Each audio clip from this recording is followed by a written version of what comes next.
Thank you. We have a number of mystery cases in these few outbreaks. Testing has been quite low in the 15 to 17,000s. What's underpinning your confidence in easing the current, what has underpinned your confidence in easing the restrictions that we're currently in at the moment? Certainly, as Jerome said, we're clearing all of those thousands of primary close contacts. We're going through hundreds every day, and we've worked through two-thirds of those. With all of those new cases emerging really in those who are in quarantine, that's very encouraging.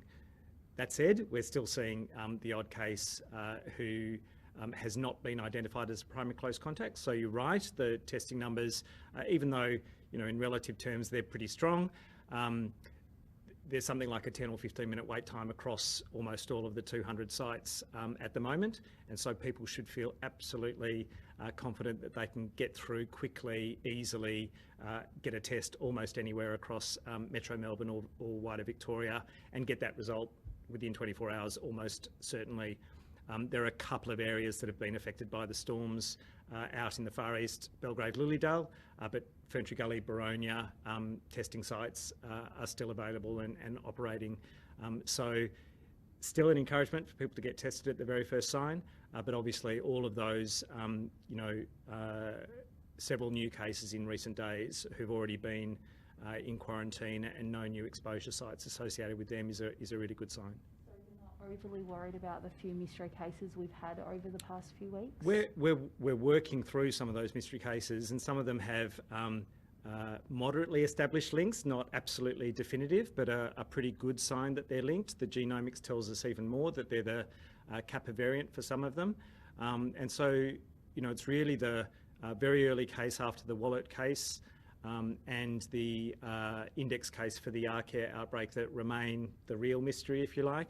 Most others have lines of investigation, haven't been tied up in full, but pretty clearly linked with all likelihood to existing cases. We have had 6 cases that we've been unable to find the source for, even though we know where it came from weeks ago.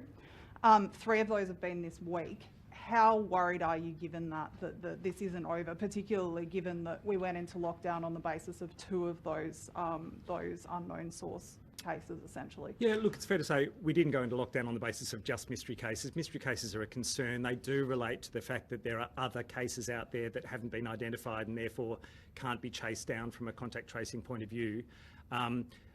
Some of those mystery cases in recent days, as I say, we're in the process of working through those investigations, and there are some early signs of likely links. We want to work through all of that other information, double and triple checking the exact times and locations, CCTV and other electronic data that might assist in terms of the exact crossover periods. But, it is not over yet, and certainly we want that high level of testing to be able to give that assurance about any other cases that might be out there. And just on those 2 Queensland cases, that was of course announced by Queensland at 3:30 last Wednesday. 4:21 p.m. New South Wales had a list of possible exposure sites up. I understand that there were authorities in 3 states that wanted to talk to these people, but it took until Friday afternoon for Victoria to list exposure sites for these people. Is that good enough, and why a 48-hour delay? It was literally the earliest we could get that information. Queensland were undergoing those initial interviews. That was already late into the day. New South Wales the same. That couple were not available to us for interview at that time. For 48 hours? No, the information that we could get in terms of the exposure sites were available at that point in time. That was the earliest access that we had for that detailed information. And so, we couldn't have gone any faster in terms of digging down to that data. Would have loved it straight away. They were not in our jurisdiction, and, the primacy and priority for Queensland Health and New South Wales Health is the possibility that couple were infectious, with all of those exposure sites in those 2 states that both Queensland and New South Wales needed to know about. We are basically working as to where they might have acquired it in Victoria. So it was less of an issue about active exposure sites. That said, we want that information as soon as possible, just like everyone else. And have we got any clues as to where they might have any more As clues? I say, we're working through that. We haven't definitively linked it, but we're reasonably confident about that acquisition. Some of those exposure sites, and I put it in inverted commas, do actually relate to where they might have gotten it themselves. That means that there was an infectious person at those exposure sites. So it's an exposure site in the sense that transmission may well have occurred at one of those sites. And is the Craigieburn Central still a live option, or have you gone off that? No, still a live option, but we've probably got better leads at the moment. Queensland Chief Health Officer Jeanette Young, last week she had said that she had assumed or presumed that the couple were most infectious in Victoria. Has that possibility been completely discounted? Certainly they were at the tail end of their illness when they were diagnosed in Queensland. An illness might be 4 or 5 days, but when you're just picking up viral fragments in very low doses, it's likely that it's been 10 or more days since they were infectious. So it certainly brings them back to potentially infectious period in Victoria. That said, we were in our lockdown and some limited movements at the time that they were most likely infectious, but there are still those acquisition sites that we're concerned about. And how worried are you about the current testing rates, and what kind of an impact will current testing rates of about 15 or 17,000 have an impact on your decision to advise whether or not to ease further restrictions? Look, it's not going to be the be all and end all. I just encourage everyone, we're going through winter, there are lots of coughs and colds about. Please don't assume that it's not COVID. People have been surprised by their own positive results because they hadn't been identified as a primary close contact, didn't regard themselves at risk, didn't regard themselves as having gone to an exposure site, but nonetheless ended up with COVID. Nobody wants to have inadvertently put others at risk because they've had COVID and not had that diagnosis. So just huge encouragement to everyone with runny nose, sore throat, headache, fever, cough, to just go and get that test, get it turned around and have a result very quickly, because that will give us even more confidence that there's nothing else out there that we don't know about. Just on restrictions easing, do you foresee that there'll be crowds allowed at the AFL games that are scheduled for next week?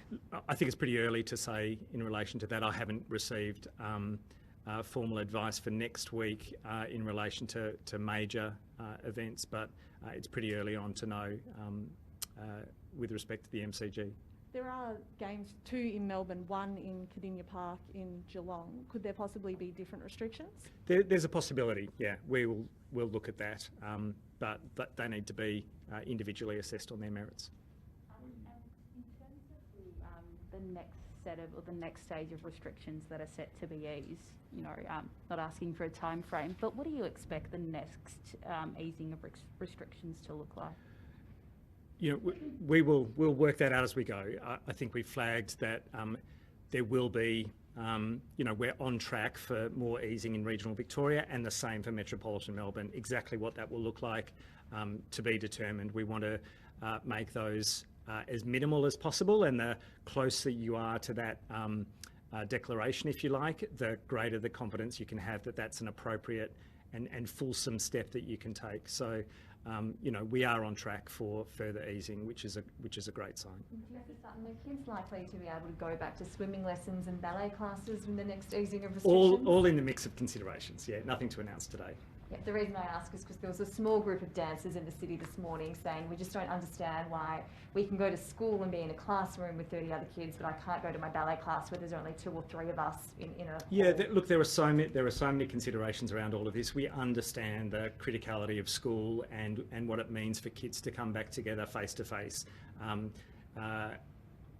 All those other settings will be assessed on their merits, but you have to understand, what the risk is for each and every one of those by virtue of how people interact indoors, how long, whether they can wear masks, etc. So, we're all doing it tough as Victorians, but we have to take those graduated steps, as every established community outbreak in Australia has done. They haven't just snapped back to everything back to normal. They have worked through graduated easing to make sure that it's done safely. Is it safe to say that the allowing home visits will be one of the last restrictions to be eased? I wouldn't jump to that. I think, again, we need to consider what it means as a cumulative risk when people are allowed to move between households. But you know, we also know that people are doing the right thing. They are getting tested early.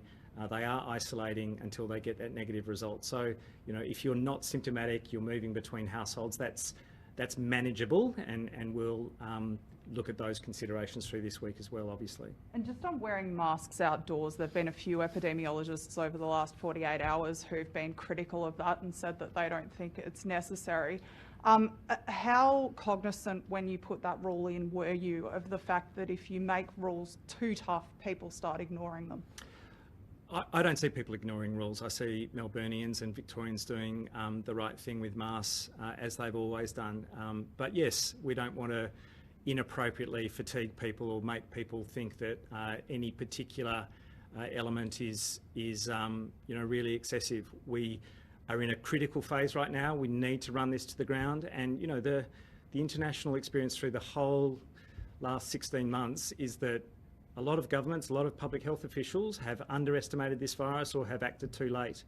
You know, we're in a situation in Australia where we've beaten this back so many times successfully that of course we feel confident and comfortable that we can do it again. I would just say we can't assume that we're not vulnerable or that the challenge isn't really substantial, especially with you know, a Delta and a Kappa variant. And we've managed Alpha, and we've managed the original wild-type virus, but these variants of concern remain challenging, and we cannot not win.